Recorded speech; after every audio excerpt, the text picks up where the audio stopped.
Vasali Latgulas stundī studējā Tenis Bikovskis. Kā jau īrosts oktobra sokumā pēc apvienotūs Nāciju izglītības zinotņas kultūras organizācijas UNESCO iniciatīvas jau 30 gadus atzīmēja starptautiskū skolotoju dīnu. Ja atbalstot valsts prezidenta Edgara Riņkeviča virzātu ideju, Saeima šūpavasar ļāma skolotoju dīnu turpmāk atzīmēt konkrētā dīnā, 5. oktobrī.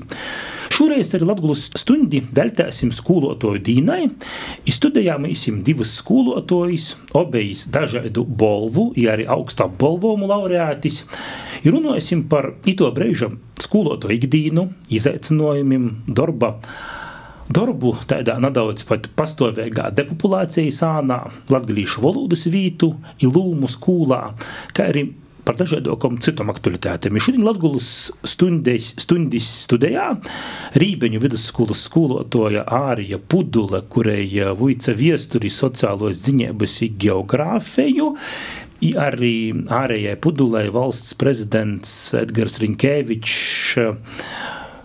nieņis atpakaļ ir pasnīcis Ata Kronvalda bolvu.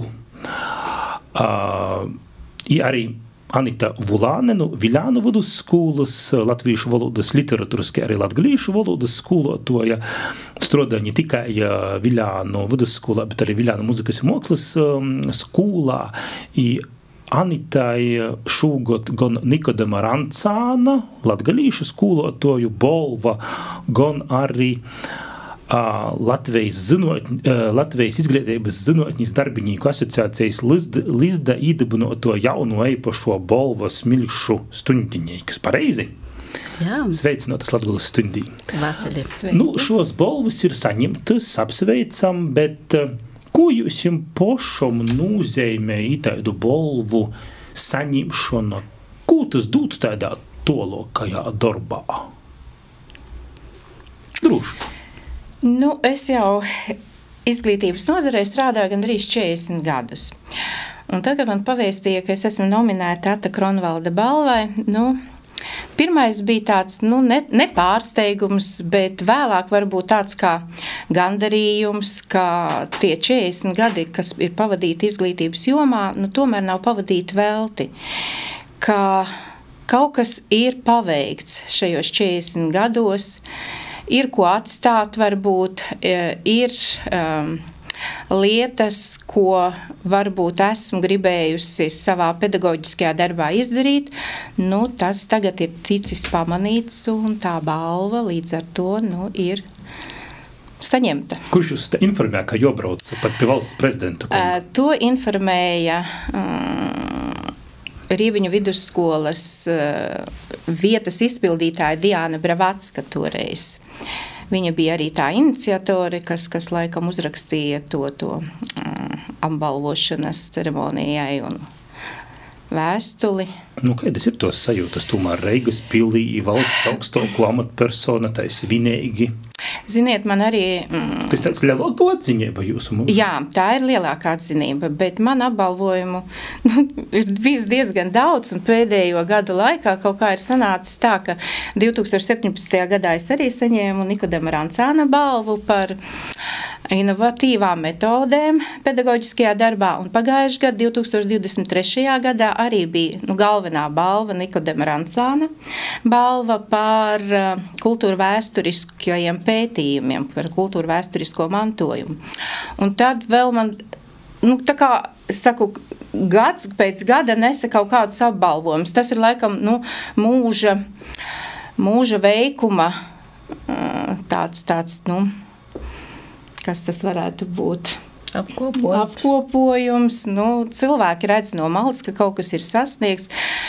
Un, protams, esmu bijusi jau vairāk kārt arī Rīgas pilī pie dažādiem prezidentiem, jo mēs kopā ar skolēniem piedalāmies jau no 2018. gada. Ir tāds konkurss Vēsture ap mums, pētniecisko darbu konkursā. Un praktiski katru gadu mani skolēni ir laureātu vidū. Un laikam tas bija tas galvenais, kas pamudināja skolotāju Diānu uzrakstīt par visiem tiem pētījumiem, ko es esmu veikusi ar skolēniem kopā. Anita, jau kolēģe Ārija tikko pīmiņāšu Nikodema Rancāna bolvu, kuru jai arī ir sanāmusi. jūs arī tikko saņēmēt, un saņēmēt pat ne tikai Rancāna balvu, bet pat jaunu Latvijas izglītības zinātņas darbinīku balvu. Jā, tīši tā. Sajamot Nikodema Rancāna balvu, es tiešām jutūs, pirmkārt es jutūs porsteigta, ka man tika paziņots, ka es esmu no skolas, no Viļānu muzikas un mākslas školas virzēta tai balvai, jo,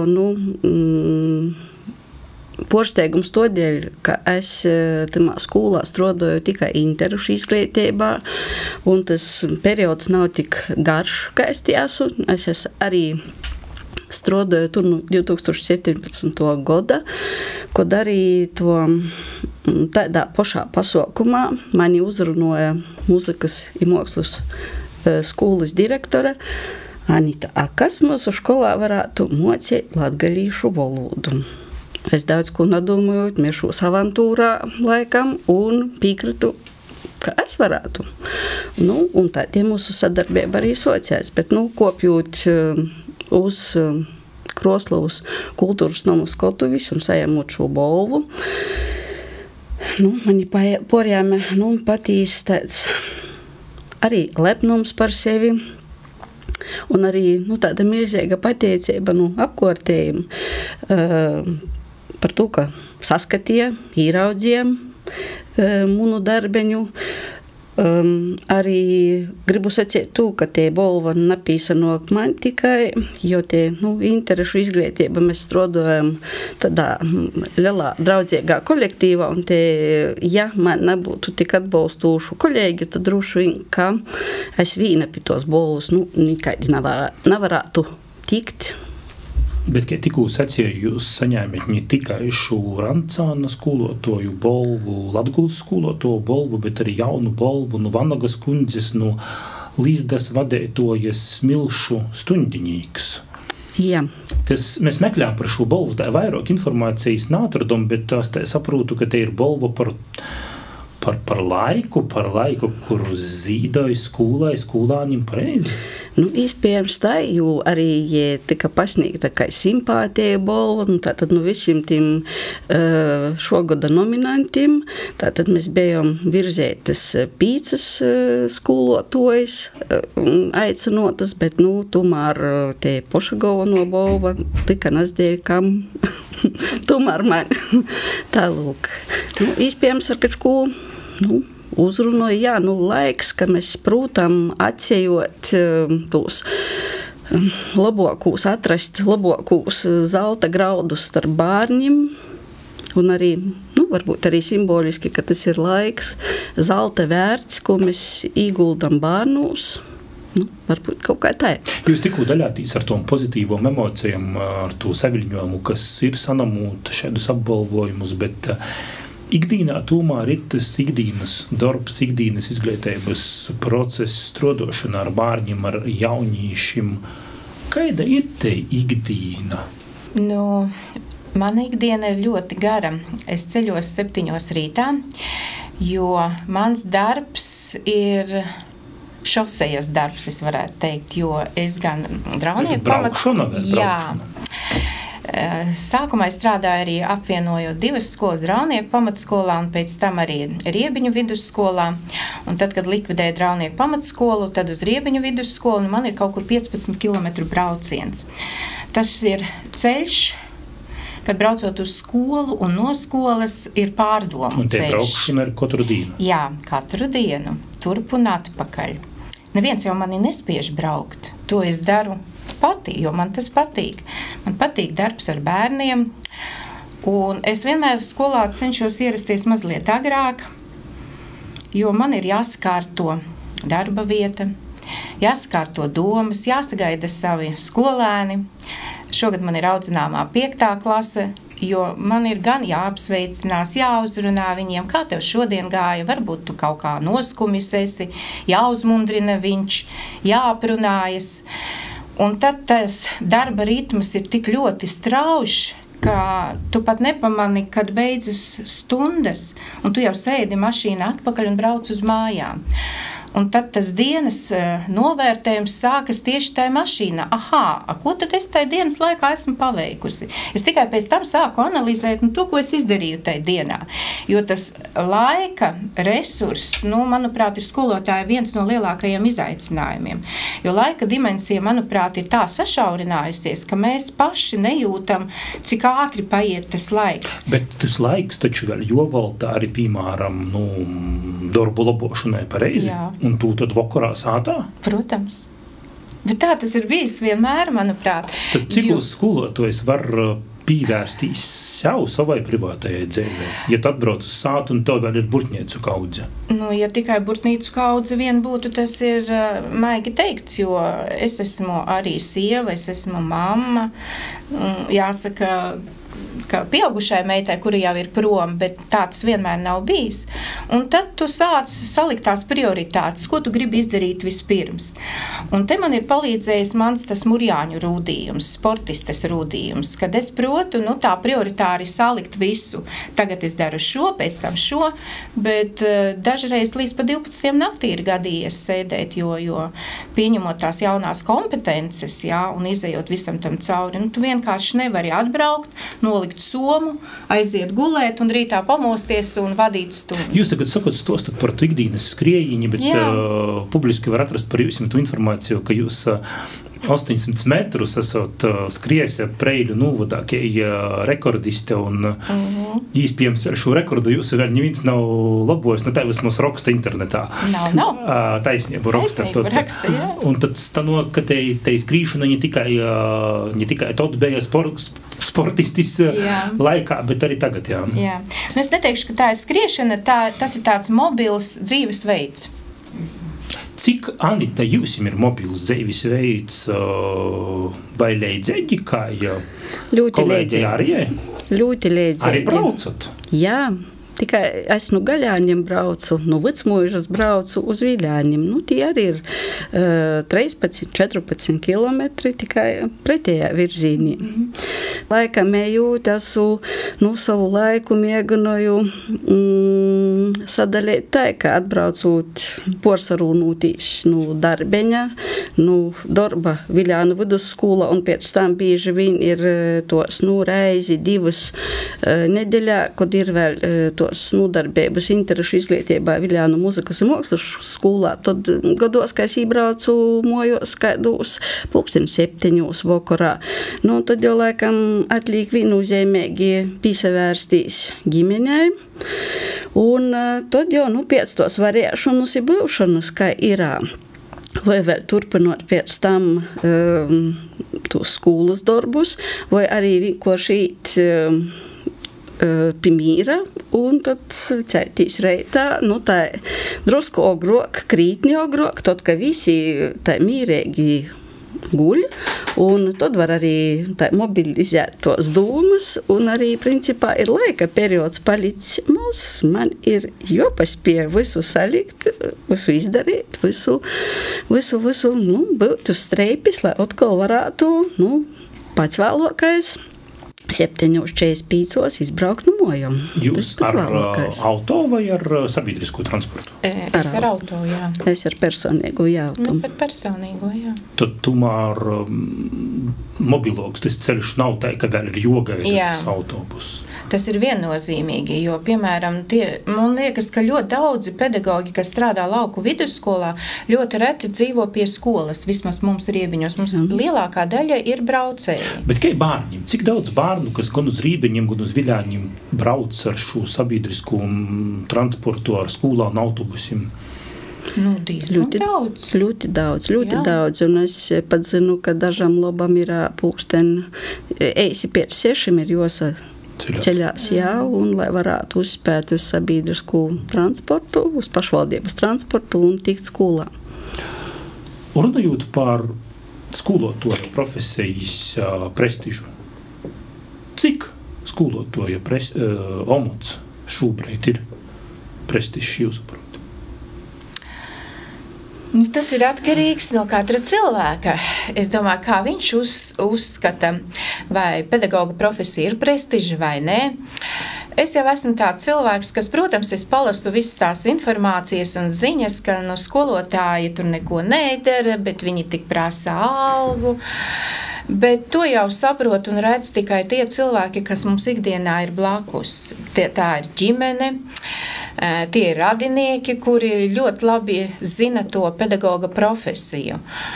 Un, piemēram, es uzskatu, ka pedagoga profesija ir ļoti prestiža profesija. No mana skatu punkta skatoties. Bet, ko domā citi, tas jau jums jāprasa ir ne mums. Anita? Jā, tieši tā. Jo, ir gadījis arī dažreiz, kad ar tiem bērniem tādos brīvos brēžos apsarunojūties, jūs arī ļoti bieži interesē arī šis te samaksas jautājums, un tad, kad jiem tā paskaidroja, kā tos lītas visas veidojās un ir un tā toļok, tad arī, jī uz to skolotoju arī skatos pavisam citam acīm. Protams, vienmēr būs sabiedrībā kāds vecoks, kāds pieaugušais, kāds bērns, kuram būs kāds aizvainojums, kāds, nezinu, kā lai saka, pormatums vai kāda veca sope vai kas, ko dēļ, tad, tos vainis visas meklētamā pedagogā. Zini, Anita, man liekas, ka ļoti daudz kas atkarīgs ir no ģimenes. To skolotāju prestižu veido arī ģimene, attieksme ģimenē. Jo bērns jau nāk no ģimenes, viņš visu redz, viņš mācās, viņš dzird, un to visu viņš pēc tam atnes arī uz skolu, sabiedrībā, savās sarunās. Es uzskatu, ka ļoti svarīga tās pedagoga prestižs ir tieši no ģimenes attieksmes. Jūs abas tomēr porstovot lauku vidusskolas šobrīd laikā, kad skolu teiklas valstī teik optimizēts, reorganizēts. Pošam nav sajūta, ka dzēvojot uz tādas, varbūt tas skarbi skaņa pulvera mucas.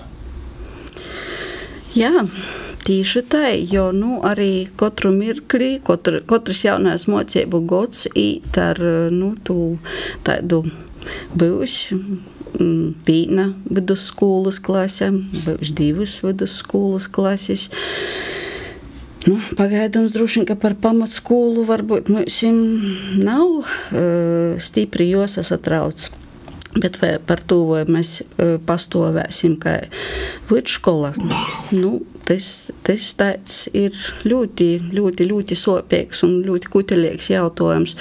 Protams, daram, ko varam. Un es uzskatu, ka tomēr tie bērni daudz sirsnīgāki, daudz atvērtāki nok tādām klasēm, tādām skolām, kur tos bērnu nesaveidojas tāds kā bērnu konvejers, jo gribot vai negribot 32 bērnus, piemēram, klasē, tā ir mana dāla klasē, viņš gan vicos citā skolā, tad, tādas apsarunošanos, kā arī saka, reitā attīt uzrunot, 32 bērnus vienkārši fiziski nav iespējams dzīvot ar jū, jo tad jau tam skolotājiem pašam ir vairs neatliek vispār laika dzīvot un būt. Arī varbūt tas uztraukums ir Rībeņos leloks, pamatošu dēļ kam, jo tomēr Rībeņi nav vairs atsevišķi, kas Rībeņi tivu novada centram Preiļim ļoti tivu, i te īspējamība, ka šāda reorganizācija var notikt, esmu dzirdējis, ka Rībeņi bijis viņi pirmiem, kur visus siltās uz Preiļim. Ko jūs par to sakot? Preiļu novada domas lēmums ir jau pieņemts. Mēs no Riebiņu vidusskolas statusa pārējām uz pamatskolas statusu. Mums šogad ir pēdējo gadu 12. klase, un ar nākamo gadu mēs esam Riebiņu pamatskola. Priekš pamatskolas, es domāju, skolēnu skaits pāri 100 ir pilnīgi pietiekošs, lai mēs pagaidām varētu pastāvēt.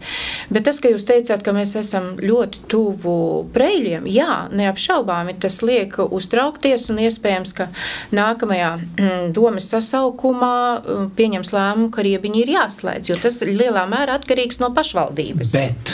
Bet Pozitīvais ja ir tas, sacātu tīm sliedzējiem, dēļ ko navāk slēgt. Pozitīvais jau ir tas, ka pie mums pat mācību gada laikā no Preiļu pilsētas pārnāk skolēni mācīties pie mums. Un tieši tā iemesla dēļ, ko Anita teica, lielas klases. Anita runā par šom lielām klasēm. Jūs pirms tam sacījāt, ka jūs 5. klasē ir audzinamo. Cik jūs 5. klasē? 9. Mums ir klases gan ar 17, gan ar 14, gan ar 9 un 11. Mums ir tas posms, kad mēs vēl varam, teiksim, pastāvēt. Bet es gribu teikt, ka lauku skolās man tā šķiet, tā attieksme pret izglītojumiem, pret skolēniem ir mazliet citādāka nekā pilsētas skolās. Mēs tomēr esam viedāki, man šķiet, attiecībā pret lauku bērnu. Mēs saprotam, ka viņš ir agri piecēlies, jo mēs skola pildam arī, nav noslēpums ļoti daudzas sociālās funkcijas, jo mēs redzam, ka bērni, kas nāk no daudz bērnu ģimenēm, no maznodrošinātām ģimenēm, mums ir bērni grūtgalvi.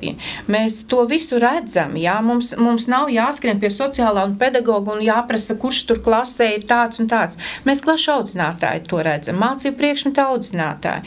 Un līdz ar to mums ir tāda individuālāka pieeja katram bērnam. 30 bērni. To mēs nevarētu izdarīt. Nebūt, ne? Tieši tā. Raidījuma sākumā arī runājam par šo profesijas prestīžu.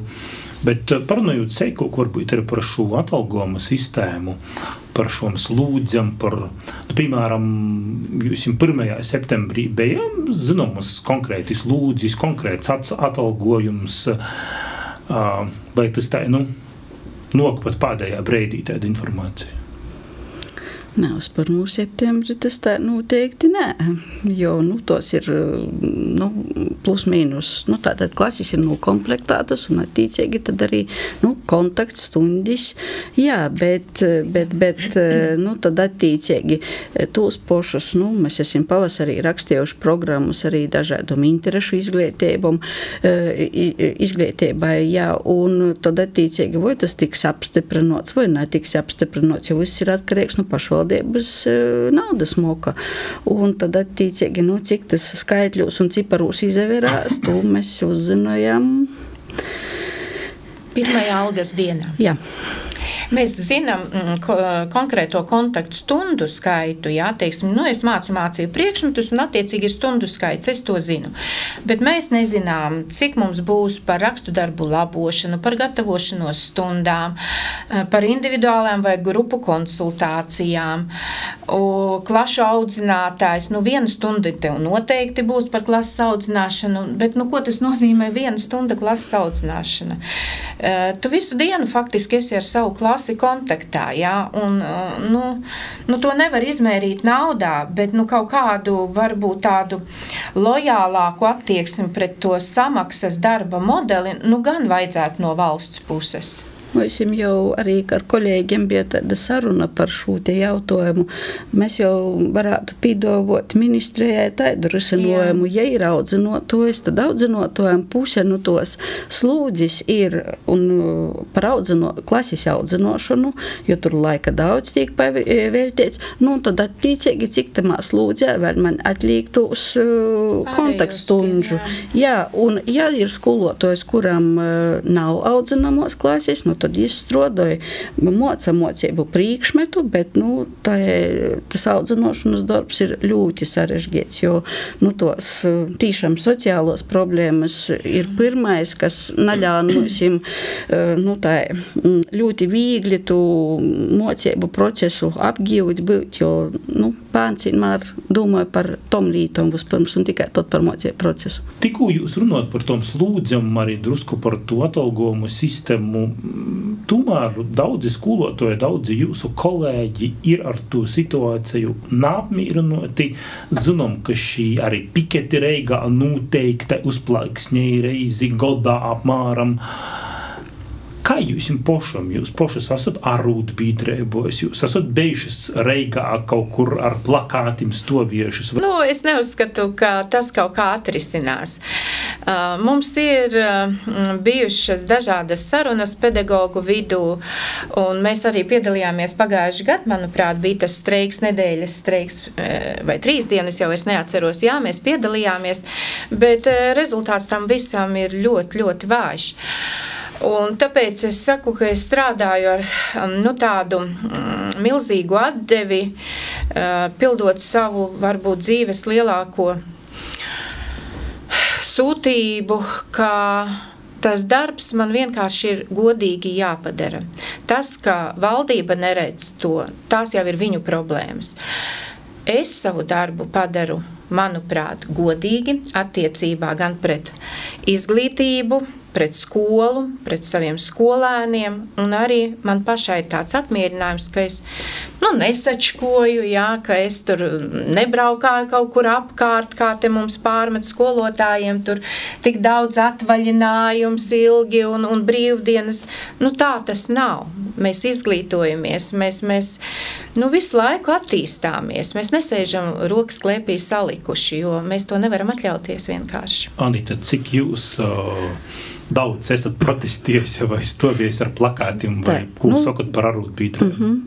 Es esmu arūtbiedrības biedrs, un arī mēs tad arī šos jautājumus skolā apspriežam un parasti mēs deleģējam kādu arūtbiedrības porstovi, pīsavīnojās Rēzeknis novadam, un tad arī porstovu mūsu skolu arī šajos te piketūs. Tā ir. Par to visu, cik daudz to jāgas, droši vien, ka skaidrot nav vajadzības, jo tas jau ir acim redzams. Vienkārši tikai tā dažreiz palīk pavisam skumji, ka vai tīšām tas kaut vai tie starpība, kas veidojās inflācijas rezultātā, vai arī tie starpība ir joprasa piketējot un esot. Man rodīs, ka naprasēt un narunot un vispār nakustinot to jautājumu, tad varētu laikam arī tāds priekšstats runās, ka tā gana konstanti ir kaut kāda summa un ar to vajadzētu pītikt. Zini, Anita, tu man varbūt arī piekritīsi, ja mums nebūtu ļoti spēcīga aizmugure, ka mums nebūtu vīri, kas savā ziņā un veidā varbūt sponsorē dažreiz mūs, jā. Viņi saka, nosponsorēsim jūsu hobiju. Tad varbūt mēs runātu citādāk, jā. Ja mēs vienas audzinātu bērnus, mums nebūtu tā stiprā aizmugure, tad tas būtu cits stāsts. Mēs esam no tās paaudzes, kur ir spēcīgas laulības, mums ir ļoti svarīgas tradīcijas, mēs ļoti novērtējam savu vīru atbalstu, bērnu atbalstu, jo bērni jau arī redz, kā mēs strādājam. Un mums tas ir svarīgi. Kāds teiks, naivās, ko viņas te runā? Jā, pilnīgi piekrišu. Jo bez ģimenes, bez atbalsta nav iespējams un sapratnis. Bet runājot par jaunīšiem, par tiem bārņiem, kurus jūs ikdīnā mocat, cenšaties darīt visu, lai jūs izaugtu par labu, gudru cilvēku. Kā jūs tai gadu gaitā varat pavērtēt to jaunatni, jo te jaunatņa, manuprāt, arī mainās. Vēl kaut aspats mocījus skolā, tāds internets bija tikai sapņūs. Katram nebija telefons kabatā. Kā jūs varat paraksturot tūs jaunīšus un salīdzinot to, kādi jī bija tad, kad nebija šūs visu modernūs tehnoloģiju? Es saciešu, ka bērns būtībā savā skolāni jī nav mainījušies. Tā cilvēku bērns, kā tāds. Un arī bija ļoti daudz tādu jauniešu, kuri sēdēja, tukšu skatīni, ir atnācis pavadīt laiku savaižoks tamā skolā. Protams, tagad tū laiku mieganu aizpildīt ar šom te īreicem, ar taidom lītam, bet tamā laikā tos bija citas aktivitātes, ko darīja tī jaunieši, kuri uz tū skolu goja, varētu sacīt izklaidē. Un vienmēr ir bijis prieks, ka kāds tevi tomēr starp tiem visiem sadzied, kāds tomēr tevi īsaklausos. Arī liels gondarējums ir tot, ka varbūt jau sentis jaunīts ir skolu beidz un koč vai pēc tam atīt uz kādu salidojumu un saka, skoloto, jūsim, tad tomēr bija tot taisnība. Un, kas var būt loboks, ka, vismaz pēc skolas, pēc kāda laika es ir saprats un atrads varbūt savā dzīvē, tu pareizāko ceļu. Pudlīds kundze, es prosu par to mobīlo mīrēciem dēļ tam, ka arī šobrīd pat politiski tiek diskutāts par to, vai nevajadzētu līdz 6. klasei aizliegt šos mobīlos telefonu lītošanu skolā. Jūs sakot, audzinojot tātad 5. klasi, kā ir atzot? Tam bārnam, tiskajam te gogļi un tas telefons ir pieejams kabatā katram. Paleic vai tomēr traucēja? Es sākšu ar to, ka Riebiņu vidusskolā mums jau ir skolas nolikumā iestrādāts noteikums, kā ienākot klases kabinetā, mēs novietojam atsevišķā kastītē mobilos telefonus. Kāpēc mēs viņus neieslēdzam, piemēram, skapī, skolā vai pie direktora neienesam un ejot mājās, tad paņemam? Vienkārši iemesla dēļ. Es vismaz ļauju vietālruņus izmantot arī mācību procesā. Un, ja mēs sakām, starpbrīdī viņš drīkst paņemt, jā, bet, piemēram, mums ir tādas nedēļas, sakām, šonedēļ telefonam nē. Dotajā brīdī mums tāda akcija notiek. Protams, mēs neķeram ārā telefonu un neliekam tajā kastītē, jā, bet lielākā daļa jaunieši to saprot un viņi piekrīt, jā, ka viņi par ilgu sēž. Bet skolotāja, man liekas tāds, neteiksim, ka virs uzdevums, bet varbūt, prasme ir iemācīt tam skolēnam telefonu izmantot vairāk varbūt mācību procesā, atlasīt informāciju, salīdzināt viņu, sasistematizēt, un tad gan tās viedierīces ir ļoti nepieciešamas. Bet tie jaunīši, jī tādi kai pasasacotīs tai digitālajai dzīvei, tādi kai znušoki šobrīd, vai tomēr grāmatos ir vairāk tur zinošanu nikai internetā? Internetā tu vari atrast konkrētu atbildi uz jautājumu. Ja tu gribi izzināt to izziņas procesu, tad tev ar interneta palīdzību vien nepietiek. Būs vien jāpievēršas tai grāmatai un jāizlasa, kas tur ir rakstīts. Es runāju, piemēram, par vēsturi, jo mēs ļoti daudz vēstures stundām analizējam vēstures avotus. Un bez lasīšanas, nekādi ar viedierīci analizēt, nesanāks šoreiz. Anita? Viedierīcēs, tad, kad atver tos mājaslapus, redz viens teksts, otrs teksts, trešais teksts, un lai tikt līdz tai patīsībai, viņam ir pirmkārt jāizvēlīs, kuru, ja nav pieredzis ar to darbotīs, tad attiecīgi noduras jau vairāk ļaunuma, un attiecīgi tad vairāk atmat laikam tu laiku veltēt izklaidēm, bet tos informāciju, strodot ar informāciju, lielai daļai ir ļoti lielas grūtības. Koč gan jīs porvalda tu vīdīrīts ļoti labi, bet tā paēstam likt jau lītā daļa jauniešu namo. Jūs redzat arī tos jauniešu intereses Latgolā, Rībeņos, Viļānos. Varat pavērtēt, kurus jūmas jaunīšiem vairāk interesē, kurus mozok, tu taču skolā strodojot, koč kā var tai saprast? Es tāpat nevarētu pateikt, jo katrs bērns ir tāds ļoti individuāls. Mums viņu nav daudz, un es tā nevaru pateikt, ka tur, piemēram, trešdaļa aiziet uz kaut kur uz tehnoloģiskajām jomām, jo tur ir vajadzīgas ļoti tādas lielas, pamatīgas zināšanas. Mums ir viena daļa, kas, piemēram, labprāt iet studēt tālāk kaut ko saistītu ar medicīnu. Vai tā ir koledža, vai tā ir augstskola, mums ir vairāki bijuši, piemēram, skolēni.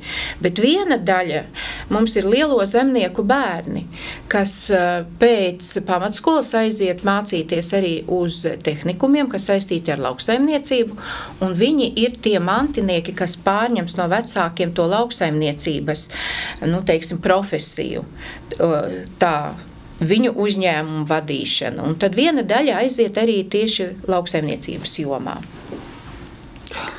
Jā, pirmāsim arī līdzīgi, jā, medicīna ir droši vien, ka sasastūpās arī ģimenes lūcekļi ar to, ka tev mediķu trūkums ir, un arī kaut vai tas pats ģimenes orsta praksē nevar atrast, kas strodos un būs.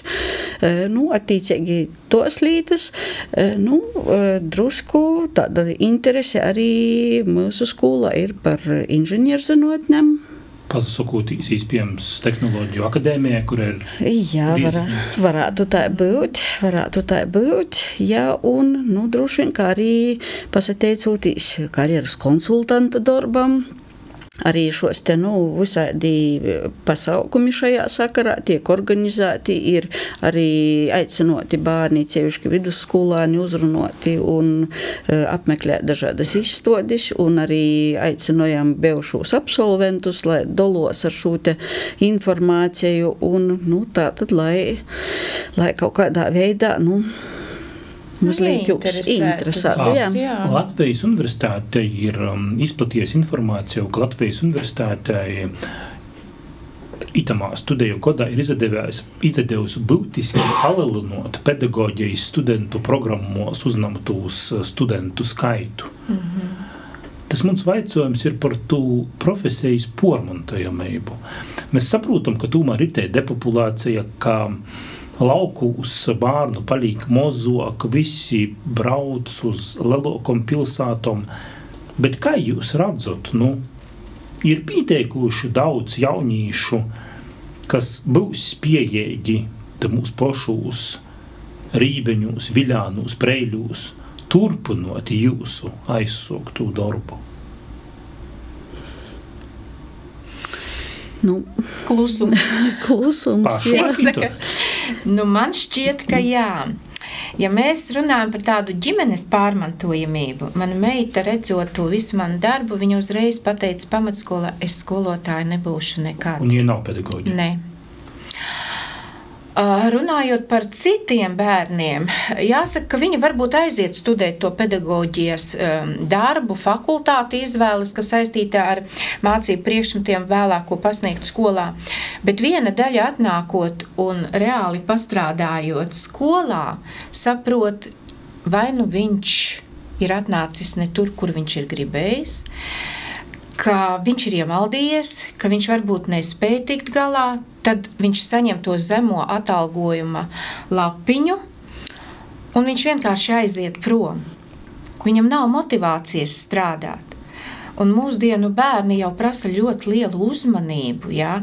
Tev ir jābūt tik mobilam, tās visas aktivitātes stundā. Bez pieredzes, ticiet man, tas ir ļoti grūti izdarāms darbiņš. Un ir tikai Viļānūs? Es domāju, ka līdzīgi, jo jauni kadri pēc augstskolas mūsu skolā arī nepasarodos. Bet šī projekti, mocēt spāks, dažādi citi projekti, kā cilvēks pat nebūs tūt eisti pedagogs, var palīdzēt šam skolas darbam, savas profesijas ītvarūs. Izjūtat tu, ir bijusi jūsu skolos tādi projektu cilvēki? Sauksim jūs tā? Nē, jo mums nav. Nav. Mums ir viens jauns pedagogs, kas ir pabeidzis mūsu skolu, un viņš māca datoriku, informātiku. Bet viņš ir braukātājs. Viņš apvieno darbu Daugavpilī ar 2 dienu darbu pie mums Riebiņos. Tas ir viens no jaunajiem pedagogiem, kā piemērs, ka arī tā var darboties. Bet tikai strādāt par pedagogu, tā saskarē un runājot ar viņu, viņš saka nē. Bet runājot par Viļāņiem, runājot par Rībeņiem, jūs ar savu pieredzi, kā jūs redzat, kā jūsu pusi atteistēt, ko darēt, lai tomēr tos jaunos ģimeņus veidojās pēc iespējas vairāk, lai bārnu, palīk vairāk, lai ir kam tos arī jūsu zinošanas toļok. Kas tas ir? Tas ir darba vietas, ekonomisko situācija, kas tas ir? Jā, viennozīmīgi tos ir darba vietas, jo lielāko daļa arī mūsu bērnu vecāki brauc uz Rēzekni. Darba vieta viņiem ir Rēzeknē, Rēzeknis apkārtnē, un tas ir tikai laika jautājums. Ja tam bērnam arī runās vēl kaut kādas intereses, piemēram, kad pītnāk kāds sporta veids darboties. Tas bērns teik pavalds leidza, vecāki strādāja. Bet es intervijā ar Egitu Terēzi Jonānie, jūs zinat, viņa man arī uzdeva tādu jautājumu, ka skolas tiek slēgtas, ka cilvēki izbrauc no laukiem. Un es viņai teicu tā, ziniet, es saviem tuvajiem cilvēkiem teicu, pieminiet manus vārdus, paies gadi 10, 20, 30, tie lauki pamazām atdzims. Un nav ekskluzīvi laukus. Jā, un nav pagājis tie mani nosauktie 20 pat 30 gadi. Man apkārt ir lielas zemnieku saimniecības, bet viņu ir daudz tajā pagastā, kur es dzīvoju Stabulniekos. Un man kaimiņos pāri kalnam ir palikuši uz vietas dēli, kas ir ieprecējuši, paņēmuši par sievām, meitenes no citurienes, un viņi ir atnākuši dzīvot uz savām lauku mājām. Un to ģimeņu ir diezgan daudz, viņi atjauno pamestās lauku mājas, viņiem bērns nav viens, kā man piemēram, viņiem ir 3 un 4 bērni. Tad arī nav viss tik švaki. Nav tik švaki, kā mēs te gribam vispār mālēt. Katrā kaut kādā tādā nieciņā ir savs skaistums un labums. Lauki pamazām atdzims. Runājot par latgalīšu valodas vītu, skūlos, pie jūsim Rībeņos, Viļānos, arī publiski Lakugā var lasēt, piemēram, interviju ar Anitas kundzi, kur jie poša saka, ka arī redzījuma sākumā pīmiņāt, ka uzaņēmētājs to īspēju mocēt bārņiem, bet vēl poša mocatās pareizi. Tieši tā, jo, ja jau būt, protams, latgalīšu valoda ir mana dzimto valoda, es imā runāju, kā sevi atcerūs, un tad droši vien, ka dažreiz varbūt arī literārajā valodā kaut kas pīklibo ir, un ja runāt par to latgalīšu valodas izplatību varbūt, tad attiecīgi, ir mums ļoti dažāds tas nacionālais sastāvs ir, un ļoti daudz ir krīvolūdīgu bārni, kuri, tad vairāk, laikam izavēlīs tomēr runot vienā, vecāku valodom. Ja nav mojos vecmamenis, babenis, kā mēs saucam, ar ko pakomunicēt, tad bieži vien arī vecāki ir, tī bijuši to padomu laika produkts vai kā, kad, runāt latgaliski bija, jāsakautrējās. Un, tā nevajadzētu darīt. Un līdz ar to tī vecāki neprūt, nemok, un tad, vienīgo cerība, vienīgo nūceja ir, ka var runāt ar vecvecākiem, bet... Anita, bet ko darēt? Jūs, kā latviešu valodas skolotoja, ko darēt, lai mēs šo savu unikālu valsts valodas paveidu, runāsim likumā vārdim, nepazaudātu un nūdūtu tom jaunākajām paaudzēm, bet tomēr, katrā skolā ir īspējama gūt. Un katram vairs tie babiņi ir dzēju. Jā, es domāju, ka pirmam kortam jau vajadzētu ļoti cīši sasadarboties ar viesturis skolotājiem, lai tiem bērniem būtu tiešām izpratne par to novoda mocību, par savu, kā tas viss ir veidojis, kā tas viss ir noticis un ko mēs varbūt vairs narunājam, kādu viesturisku apstākļu dēļ mēs narunājam un nalītojam to latgalīšu valodu. Un tad, ka izprast, un tad droši vien, ka arī, tāda pošapziņa veidosīs mūsim, jo mēs daudz ko mokim, mēs daudz ko varim, mūsim ir folklora, mūsim ir dzīsmas, mūsim ir dējas, mūsim viss ir, tikai mūsim laikam pītraukstos, tāda pošvērtījuma, taisnoka mugurkaula un uzadrēkstiešanos, ka es to darēšu. Ja es arī kļūdēšos, bet es to darēšu un man ir interesanti un man ir interesanti to darīt. Un nobeigumā es pateikšu latgaliski. Ja es visu laiku runāju latviski, tas nenozīmē, ka es naprotu latgalīšu valodu. Bet mēs latgalīšu valodu vairāk izmantojam tādā savstarpējā saziņā. Piemēram, es napazīstu nevienu apkārtnī ģimeni, kas naprastu runāt latgaliski. Mēs ikdienā sadzēvī runājam latgaliski. Vienkārši mums nav moštos novada mocības vai latgaliskās valodas, tādas mocības skolos. Tur ir tie problēma. Bet vai tu tā vajag uzspīst? Man, piemēram, tas roda tādu lielu jautājumu. Ja gribu, es varu, ir runāju. Negribu, tie ir tava izvēle tomēr. Noslēdzot mūsu sarunu šo 5. oktobra priekšvakarā pastāsts tagad ir, ka šeit būs oficiāla vīna, konkrēta skolotāju dīna. Kāds var būt jūsu novēlējums gan saviem skolānim, gan kolēģim? Es jau sarunas gaitā teicu, ka es ļoti daudz ko esmu mācījusies no sporta gaitā Murjāņos. Murjāņos bija tāds moto teiciens, ja nemaldos, Hemingvejs, kurš teica: sports māca uzvarēt, sports māca godīgi zaudēt, sports māca visu, sports māca dzīvi. Bet ne tikai sports, arī cieņa, arī ļoti daudzās ģimenes vērtības, ko vajadzētu gan mums ieaudzināt, gan vecākiem savās ģimenēs, ir tas, kas varbūt paglābs mūsu latviešu tautu no iznīcības, jo nav noslēpums, mēs paliekam arvien mazāk. Anita?